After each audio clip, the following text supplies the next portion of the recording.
hours of the regular show on terrestrial radio, and you wanted a little bit more, so that's why you found the Gun Talk After Show podcast, where we saved all the best things that we can't say on regular radio. Now here's Tom, Michelle, and Jim for the Gun Talk After Show. All right, welcome to the After Show, the part of the show where we just have a bunch of fun. We've got Jim. Hello, James. Greetings, sir. And we have, what's her name again? Mitchell. Mitchell. Yes, she identifies now as Mitchell. Mitchell, I see. Yeah. Okay. Kaylin, how are you, darling? I'm good. How are you? Good. And do we have Thomas over there somewhere near your microphone? Hello. Hello. We're going to get your range report, your hunting report here before too long, okay? So don't go far. All right, we got folks on the hold, ready to go. So let's start right off with Gus in Modesto, California. Hey, Gus, thank you for your patience. You're welcome. I got a story to tell you can't make up. Okay, go for it.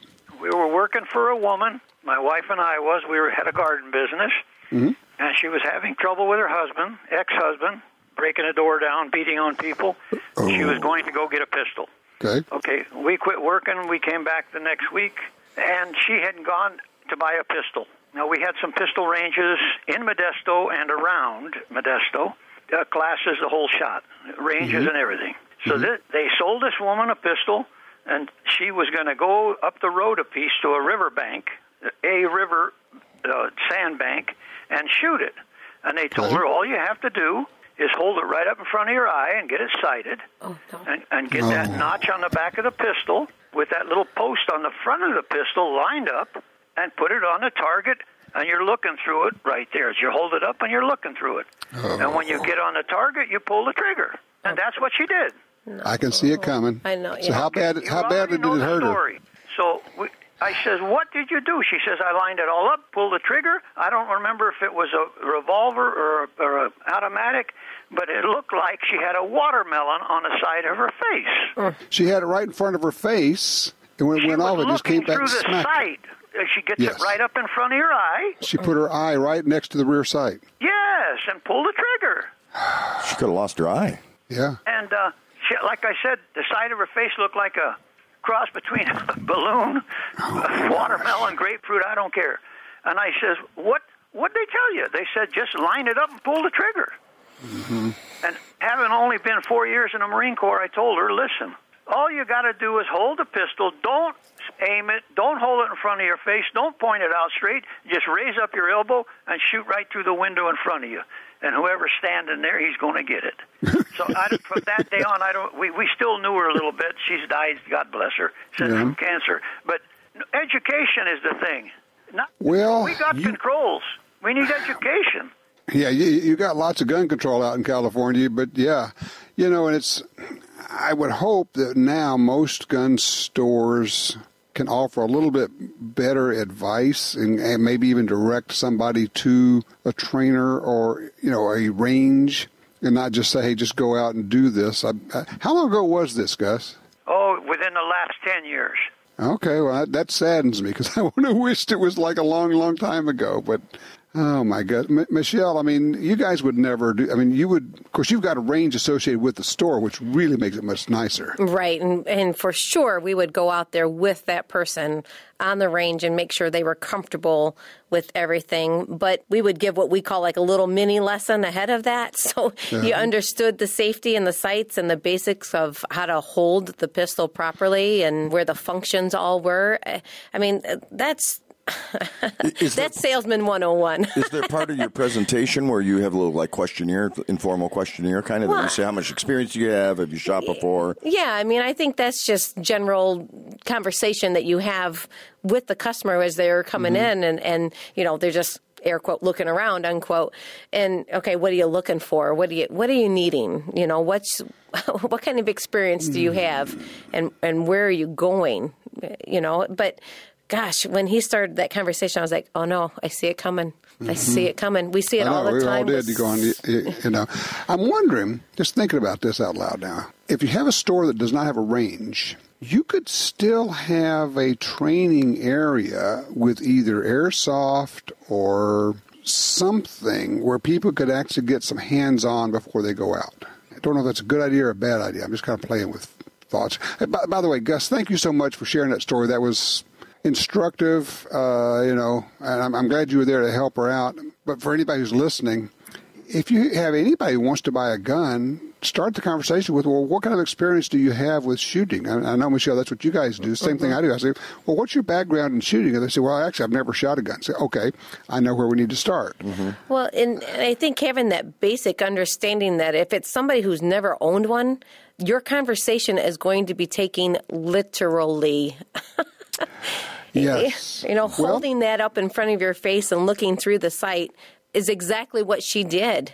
Yeah, she did what she was told. I have shared the story on here before, and I know my lovely wife, Pat, doesn't mind me sharing it. She took a class at Thunder Ranch, and somehow in the intro, I don't know if they assumed or she just didn't quite get it, but she's like into the second day of 3 days, and she's just having trouble shooting. She can't hit anything well. And I'm saying, well, are you looking at the front sight? She says, yes. I said, well, you got to really stare hard at the front sight. She said, I'm doing that. And then she points at the rear sight. I said, well, that's not the front sight. She says, well, that's the part that's closest to me, isn't that the front? It's right in front of me. Yeah. It's in front of me. And you're going, oh, my gosh. And as soon as we got that cleared up, she became a really good shot. Right. Now, the other front sight, honey. The secondary front sight. And, of course, the other side of that, too, is you're like, well, this is the front sight, the one at the muzzle, right? Mm-hmm. Then they forget to look through the rear sight. A notch, yes. So, it goes both ways. Oh, yeah, we had a lady we were doing video of, and she's in an indoor range, and she's shooting the ceiling repeatedly, but she had a good group going. So, oh my God! She's looking at the front sight, but you're right. The rear sight was like way down, and we're looking at it going, "Oh, stop!" You could hear everything hit, bang, and then the whole range. You own a range, you understand what I'm talking about. Yep, unfortunately. Hey, Tom, did you see the guy on line 3, Mr. Brian? I'm avoiding Brian. I know you're avoiding him, and I know why. I know. No, I'll sit back and listen. No, you're not. You're going to get involved. All right, Brian's in Huntsville, Alabama. Brian, you need to talk to Jim, okay? We're going to leave the room for a minute. So you got a rifle you're trying to get rid of, huh, Brian? No, salutations, Tom, and to you all. Thank you. No, because my wife and I both fell in love with this rifle, this carbine we picked up, the 44 Magnum Ruger. Oh yeah, and the old deer stalker, and we've fallen in love with it. Well, Jim has not one. No, I have one I've owned twice. And you let it go the second time? No, I still own it. Oh, okay. Okay, so he had it, he let it go, and now he has it back. The same one, all right, the actual physical. Brian, how did you come by this? Because these have not been made for, 30 years now? Mm-hmm. Well, it's my Aunt Diane and everything, and we were told that cleaning up her house and everything that we were put in charge of the firearms, and that was that anything they found way back when, because her husband was in Korea at a certain time before they died and passed away and everything. So it was all glued together. It hadn't been tended to in eons. We found several other firearms, but we worked with it, worked it out, and then finally took it to the range. After I put a sissy pad off of the 1022. Oh, I'm with you. I put one on there because I got old shoulders, and my wife is and my wife is a little bit smaller than I am. Mm-hmm. Mm-hmm. So we kept everything original, but we put the other one on there just for the range fire, and we fell in love with the thing. Oh, yeah. But we got 2 kids out of college now. We paid for those. And to pay for the ammo for this, for us to go on the range, 60 cents is a Diet Coke going down the range. It's about the same diameter, too. So we clean her up, we put her to bed at night and everything, and we tell her, you know how expensive you are and everything? And she says, yeah, but I'm worth it. She is, I love almost any firearm that comes into my hand. My wife is more particular, and she loves that thing. Yeah. So it gets us to the range together, and literally we have a blast. We spend too much money on it, but that's okay. We're older. We've got we can manage our money. There you go. So I got a question for those of you who own this gun. Will it? I don't know if you tried it, Jim. Will it function with 44 special ammo? I believe so. I've never tried that, but I believe it. I believe it do. Because in a revolver, Brian, you can swap out 44 special ammo for 44 Magnum ammo. What I don't know is it is much less powerful, doesn't have nearly as much recoil, and generally is a bit less expensive. But what I don't know is if it has enough power to operate the semi-automatic action of this. And you could try it. I don't think you're going to have there's no potential for having a bullet get stuck in the barrel. And it's easy to take apart. So, yeah. That's one of the beauties on it. You can take it down. So, all right, I just went online. I'm looking at choices for 44 Magnum ammo. The cheapest I can find is 41 cents a round. So I feel your pain, man. Yeah, but we love it, and then when we go past our budget, we switch over to the 22 long rifle, and we'll flick away. But the beautiful thing about that 44, with our old eyes down range about 50 yards, we can see the bullet holes we make still. We can't do that with the 22. Like Jim says, you're sending Coke cans down there, so yes, you can see the bullet holes. That's funny now. I hadn't thought of that. Y'all have a beautiful day. Thank you. Thank you, Brian. Thank you. That's cool. That is a great old rifle, and it, we always come up with the question of why have they not reintroduced it? And they get the question 1,000 times at the NRA show every year. And so far, I have gotten no indication from Ruger that they have any interest in bringing that back. You have to you listening? Yeah, I know. Anybody there? I don't know. What I'm reading online here, Tom, because I'm ignoring you two, is that you can shoot a 44 Special through it, but you may I stress, you may have to hand cycle it for the reason you just mentioned. Okay. Then then we're going to come up with our own technique, and that is just at the moment when you pull the trigger, you need that bolt to come back, right? Mm-hmm. If you're shooting the 44 Special, you don't have quite enough. So what you do is you shove the rifle forward very quickly. I like as a way of helping and the inertia. Action work. Yeah. Yes. See, I was just going to put a lanyard around my neck and then tie that to the bolt, and then when you push jerk your head forward, back. Yeah. Yes. Can we video that? Oh my gosh! And while you're at it, you need to put your eye right next to the rear sight. Or let that scope sit really far back. Yeah. That's right.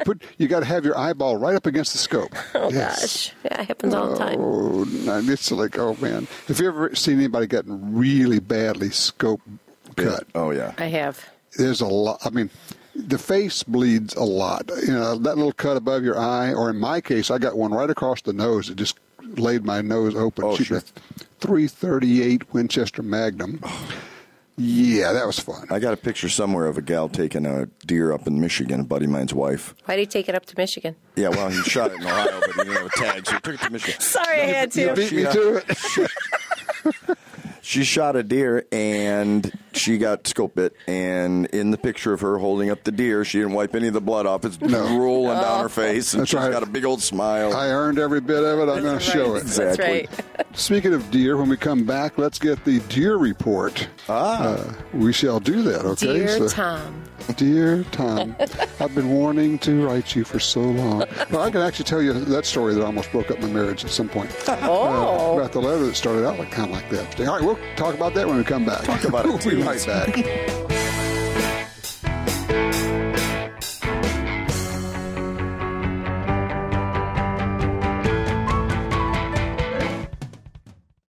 Brownells has gone retro. Check out Brownells' new line of retro AR-15 and AR-style 308 rifles at brownells.com/retro. Whether you're looking for Eugene Stoner's original 308 design, the famous M16A1, Air Force 601, or the XM177 carbine, Brownells has the classic, new production, old-school rifle of your dreams. Own the firearm you used in basic training, carried in service, or that Grandpa always talks about. See more at brownells.com/retro. Attacks happen every day. How will you react? See real people put into real-life criminal attack situations on First Person Defender. Discover what works and what doesn't. Kidnapping, ATM robbery, home invasion, and other attacks. Learn how to save your life and the lives of your family. Get the entire first season on DVD at shopguntalk.com. Get prepared. Shopguntalk.com.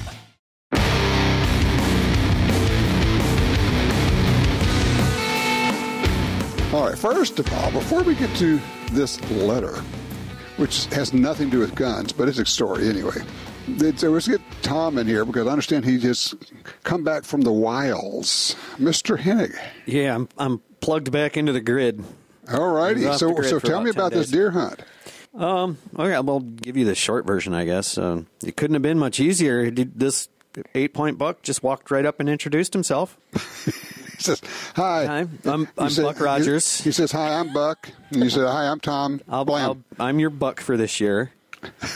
No, really, I was under a big hemlock, just kind of melting into the shadows, becoming part of the landscape. Mm-hmm. There's 3 rubs and a fresh scrape off to my left, so I'm kind of focusing my attention in that direction. Well, of course, he comes up from the right. Of course.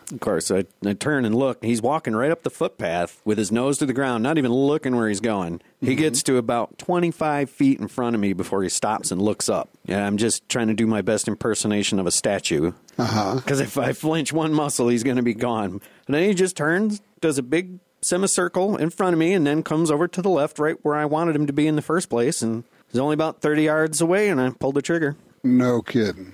Yeah, it couldn't have been much easier. So tell me about what were you shooting? What rifle? Oh, it was the shotgun. The 8mm Mauser. The 8mm Mauser, because 7's not nearly enough. No. 7 might do it. It's because he wanted an 8-point, not a 7. Oh, I see. Very good. You're sharp today. You must have had some caffeine.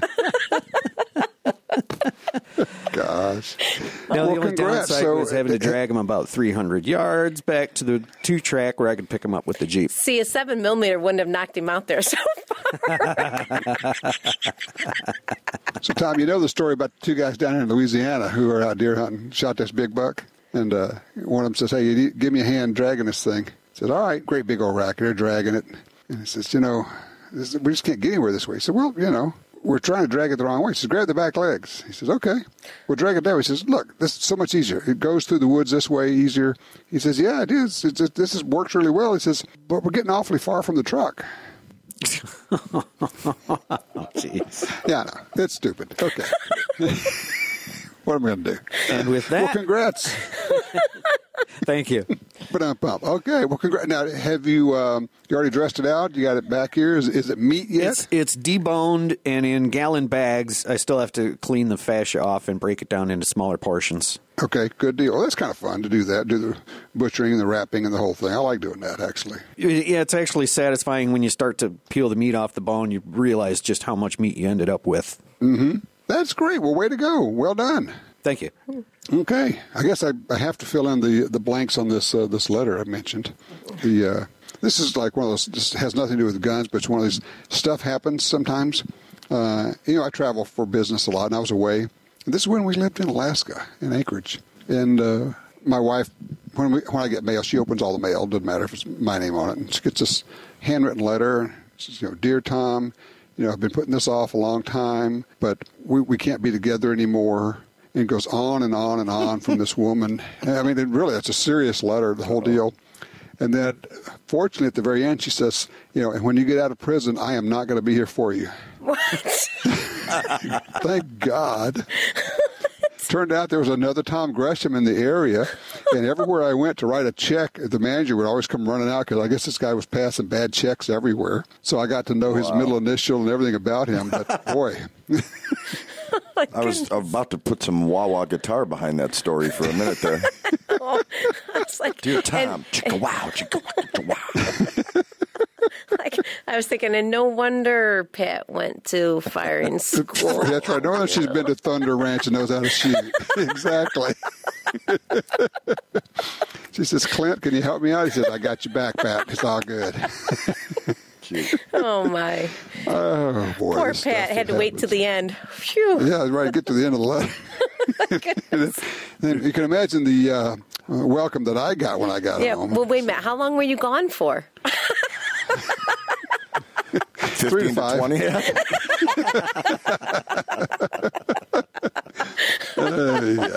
She waited a long time to figure out.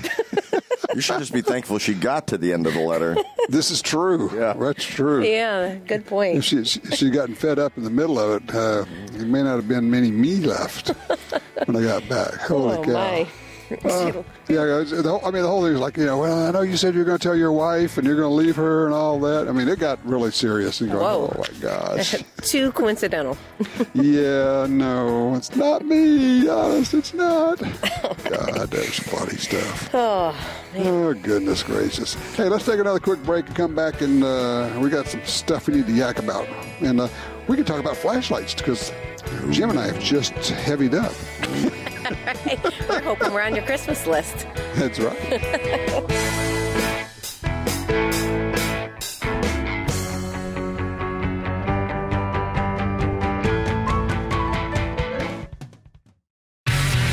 Want great deals on guns, ammunition, and gear?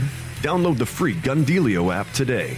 With Gundealio, you can search for deals, listen to the Gun Talk podcast, watch gun videos, read gun news, and get notifications right to your phone about deals and special offers. Save money on the products you want from the companies you love. New deals, discounts, and rebates added daily. Gundealio, available for free in the App Store and Google Play. You got your carry permit, and that's good. But you know you could use more training. Get the DVDs, which have what you need. Springfield Armory presents Concealed Carry 1 and Concealed Carry 2 with Bata Group. Learn specific concealed carry skills from Top Gun fighting trainers. Get trained. Be prepared. This really is life and death. ShopGunTalk.com. That's ShopGunTalk.com.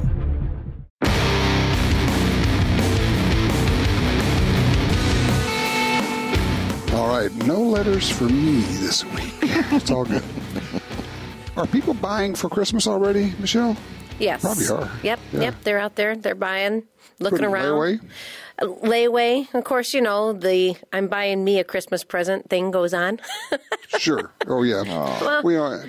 People, I guess a lot of people probably don't do layaway as much anymore. You might just put it on the card and let it, pay the outrageous fee. Just sissies. Just sissies use layaway. People who just can't wait have to give themselves their own reason to wait, maybe. right, Jim? Well, that way you can come back and visit your gun regularly. Like, I wanted to, but I'll put it off for another week. No, actually, there's people out there that take advantage of layaway, and that's why that option is there for us. But it is also one of those times where you have to say, please, if you're thinking about buying a firearm for your significant other, well, it be a wife or girlfriend or mother or whatever it might be that you're buying a firearm for, please involve them in the process. Gift card or something, no? Yes, exactly. Better? I was just going to say. You don't make the selection for them. Right. Make them a part of it so they get to choose. Right. And, and Jim, you brought up the perfect thing. That's what we recommend to people. It's like, I know you want the element of surprise. Get it, buy them a gift card, give it to them, bring them in, let them pick up the firearm, step out of the process, basically. You know what you do is you take the gift card and you take an envelope and shoot a bunch of holes in the envelope and put the gift card in that. That way it's kind of, it's a tie-in. Kind of a see-through present, isn't it? Yeah. You're a twisted person. Well aerated. Yeah, I know. If it's with the 44, you'll for sure see those holes. Right. As long as you're at it, why don't you just take your cigarette lighter and singe part of it with your little barbecue starter or whatever. Sure. So this is your mayhem card. State reference. But this is a great time of the year to, I guess, add on to somebody's collection of accessories, right? Ooh, yes. I got a question for you pertaining to that, actually. Okay, go. Somebody buys a $500 gift card.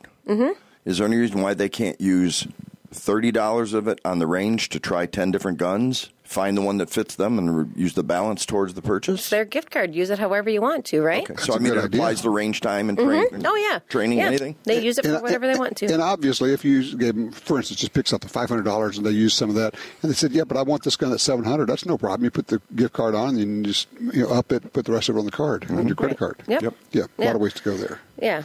Speaking of credit cards, remember the deal last week when we talked to Johnny Dury? Yeah. And he had that he would take any gift card, whether it's Starbucks or Best Buy or any of that, for guns. Had a listener who is, Adam is a gun store owner, and he wrote me, he said, I don't know about that because some people might, misuse that and all. And I passed it along to Johnny. And funny thing is, Adam, who runs a gun store, actually went to San Antonio this past weekend, and he stopped in at Dewery's Guns. And he sends me this email. He says, well, I went there and introduced myself to Johnny and said, and I went to just say hello, and says, before he knew it, I had a 60-minute tour of the whole place, of the gunsmithing, of everything else, and we're talking guns. He said, and I told him about my concern, and he said, Johnny's thing was, don't worry about it. He says, generally speaking, our people don't try to cheat us on anything. And if they do, they do. I said, but it's a great program, and it lets a lot of people buy guns. Just basically trust people and don't worry about it. Right. Don't run your business that way. Right, and they check the balance, too. It's not like they just take your word there's $100 on the card. They run the number to make sure it's good. Of course. Yeah. But Johnny's point was, that's not who shops here. Right. Which I thought was an interesting take. But that's like that about most gun people. You were talking earlier about kids and the responsibility and even the ADHD thing I thought was pretty cool. It all kind of ties together. I don't know too many gun people that are idiots. I mean, you're going to have them in any group. But have you ever heard the thing about the ADHD? I thought that was fascinating. It makes sense, though, when you think about it. We've actually done that at our store, and it wasn't, through the firearms, yes. Well, you started to do it, and you got distracted, didn't you? Well, and then quickly veered back. Sorry. I think we did. What's that, a squirrel? No, but in all, right, be serious. In all honesty, we have had children come through, and it has increased their focus. And it doesn't have to be with a firearm. It can be with a bow. We've done it with archery. We've seen it happen. It's target shooting. Yeah, it's all the concentration they have to make that shot happen. There's so many things to remember, right? There's so many steps that are involved in doing something safely. And it makes perfect sense to us. And I had not thought of it. And when he was explaining it, when you're talking about it, it makes all the sense in the world. I was thinking about when I was interviewing Kim Rohde some years ago, Olympic shooter. And she was talking about how, when I'm talking to people, I can talk to them when I'm out there in the middle of shooting. She says, but when it's time for me to take my shot, I turn around and everything goes away. I don't hear anybody. I don't see anybody. It's me. I load the gun. I close it. I call for the bird, break the bird. And then when I open the gun and the empties come out, then I can hear everybody again. It all comes back. Just exactly that way. I'm thinking, okay, that's what she was talking about, was that focus. Yeah. And our caller was saying everything goes away when I'm shooting, and he's an adult ADHD. That's really interesting. I applaud him for calling in and explaining that to everybody too. Yes, absolutely. And I'm wondering if there's an organization or somebody we could reach out to and maybe put competition shooting organization together with a group that works with ADHD kids. I don't know. I mean, there's something there, yeah. There's something there, exactly. I don't have a handle for it quite yet, but there's something there. I'm still reeling in the idea that, how much I don't like Starbucks, personally. And it's not their product, it's their policy. You still like the politics. I don't like the politics, but I think it would be great to be able to use their money to buy a gun. But to be fair, yes, they did the whole, we would appreciate if you don't bring your guns in, but they didn't put up any no-gun signs. They were doing the payoff on basically telling those people, leave us alone. We don't want to mess with our customers who are gun owners. So, yes, we will make this stupid statement for you, get you off our backs. Right. But we're not going to put up the no-gun signs because we actually don't really care that our law-abiding customers carry guns in. And not too long ago, they had a fantastic concealed carry person come out of that too, right? Yep. Stopped a shooting at a Starbucks. Yes. Yep. I mean, somebody was assaulting someone, ran into the Starbucks, started assaulting the barista behind the counter. And a concealed carry member who had been sitting there quietly coming in every day. Yeah, the barista said, I never knew. He was a nice guy. He's in here every day. Yeah. He was like the last person I'd ever think because he's so mild and he's so mannered and he's so polite to us. And I'm thinking, that's how we are. You think only the rude, obnoxious ones are the ones carrying guns? We're not the ones making social media and news outlets, right? And he just saved a life. So there you go. Right. Excellent point. But I know that they did that, but it was basically a form of extortion from this gun ban group because they said, we're going to boycott you and we're going to cost you lots of money if you don't take this official position And so they said, okay, well, we'll issue this statement that says we are requesting that our customers don't bring guns in. And then the gun ban group, of course, praised it. Starbucks is on board with us in their anti-gun deal. And they go, no, we just want you to go away. Leave us alone. We want to make coffee and make money. That's why we get up in the morning. We're here to make money. It's a business. And we're not going to send away our customers, who are, by the way, not a problem. There are, however, lists of companies, if you were ever interested. Just look it up once, that are true anti-gun companies. Yeah, but you got to be careful, because Starbucks gets listed, and you're going, guys, it's not really. I mean, anybody can put somebody on the list. Right. I was just going to say, you got to do your research. You got to make sure you know where you're going, where the source is from. Oh, so it's like the red flag of retailers, huh, Tom?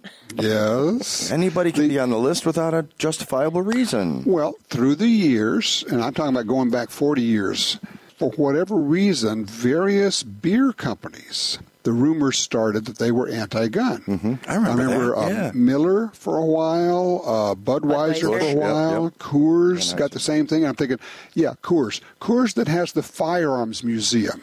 Right. Yeah, they're anti-gun. Really? And power of suggestion. I don't know that we ever found out for sure, but there was a rumor, a thought out there that it was other brewers starting the rumors about their competitors.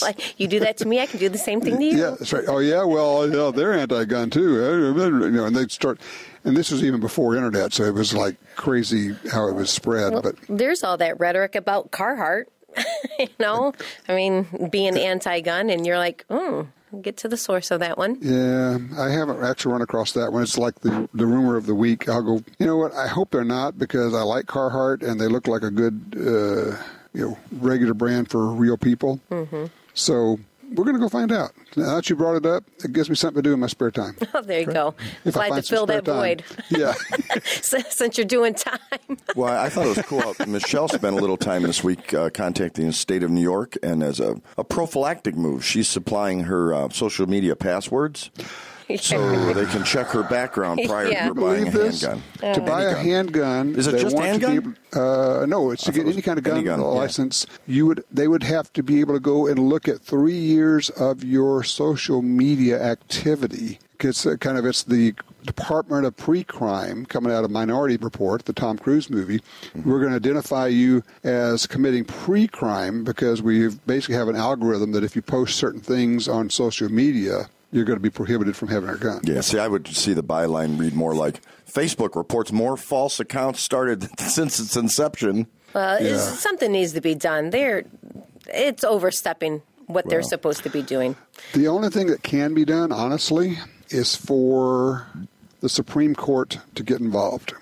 Lower courts, perhaps, but certainly the Supreme Court to come back in and revisit the Second Amendment, revisit the Heller decision, say, no, we actually meant this. We weren't kidding. And to slap down these courts, because these cities and these states are going to keep doing this unless somebody stops them. And you can't stop them with federal legislation, but you can stop them with court action. Yeah, I guess, and that brings up a whole thing, too, though. Like all these videos that are out there, you see a crime go down, and next thing you know, here's the video that I recorded off of my cell phone.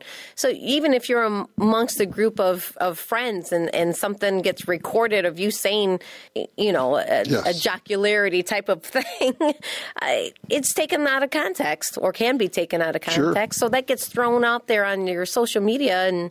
Right. Yeah, you're in trouble. You can't beat them. Might as well shoot them. Right. Yeah. I mean, I don't know. Well, the thing I'm concerned about is that this nonviolent civil disobedience turns the other way. And I think at some point somebody's going to get PO'd. On the part of gun owners? Yeah, they're going to say, okay, well, I don't want to go to jail. Just, okay, I'll comply.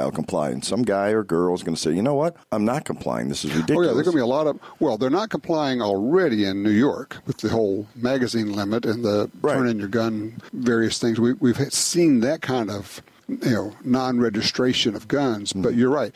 At a certain point, if they say, okay, you're going to have to turn them in or we're going to come take them, there are going to be certain people who say, well, you know what? I'm not going to turn them in, and you're not going to take them.